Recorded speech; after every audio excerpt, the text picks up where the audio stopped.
ശ്രീനാഥ് ഭാസി ഉപയോഗിച്ചത് പെൺസുഹൃത്തിൻ്റെ പേരിലുള്ള സിം. മലയാളത്തിലെ 3 നടന്മാരുമായി ഇടപാടുണ്ടെന്ന് ആരോപണം. ആലപ്പുഴ ഹൈബ്രിഡ് കഞ്ചാവ് കേസിലെ പ്രതി തസ്ലീമ സുൽത്താനയുടെയും ശ്രീനാഥ് ഭാസിയുടെയും ചാറ്റ് വിവരങ്ങൾ എക്സൈസിന് ലഭിച്ചതായി വിവരം. ഇടപാടിനായി ശ്രീനാഥ് ഭാസി ഉപയോഗിച്ചത് മറ്റൊരു സിം കാർഡായിരുന്നുവെന്നും ശ്രീനാഥ് ഭാസിയുടെ പെൺസുഹൃത്തിൻ്റെ പേരിലായിരുന്നു സിം കാർഡെന്നും എക്സൈസിന് വിവരം ലഭിച്ചു. നടന്റെ പെൺസുഹൃത്ത് തിരുവനന്തപുരം സ്വദേശിനിയാണെന്നും ഇവരെ കേന്ദ്രീകരിച്ചും അന്വേഷണം നടത്തുമെന്ന് എക്സൈസ് അറിയിച്ചു. പെൺസുഹൃത്ത് മാസങ്ങൾക്ക് മുമ്പ് വിദേശയാത്ര നടത്തിയതായും കണ്ടെത്തിയിട്ടുണ്ട്. ഹൈബ്രിഡ് കഞ്ചാവ് ഇന്ത്യയിലെത്തിയത് ഇവർ വഴിയാണോ എന്ന് സംശയമുണ്ട്. ബാംഗ്ലൂരിൽ നിന്നെത്തിയ തസ്ലീമ എറണാകുളത്ത് തങ്ങിയത് 3 ദിവസമാണ്.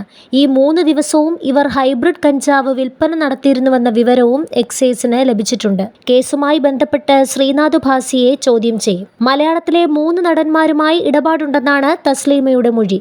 ശാസ്ത്രീയ പരിശോധനാ ഫലം ലഭിച്ചാലേ ലഹരി ഇടപാടിൻ്റെ കൂടുതൽ വിവരങ്ങൾ ലഭിക്കുകയുള്ളൂ.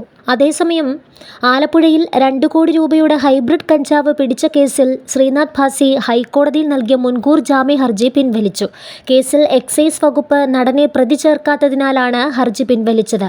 നേരത്തെ ഹർജി പരിഗണിച്ച ജസ്റ്റിസ് PV കുഞ്ഞികൃഷ്ണൻ 2 ആഴ്ചയ്ക്കുള്ളിൽ മറുപടി നൽകണമെന്ന് എക്സൈസിനോട് നിർദ്ദേശിച്ചിരുന്നു. ഈ മാസം 22-ന് കേസ് വീണ്ടും പരിഗണിക്കാനിരിക്കെയാണ് ശ്രീനാഥ് ഭാസി ഹർജി പിൻവലിച്ചത്.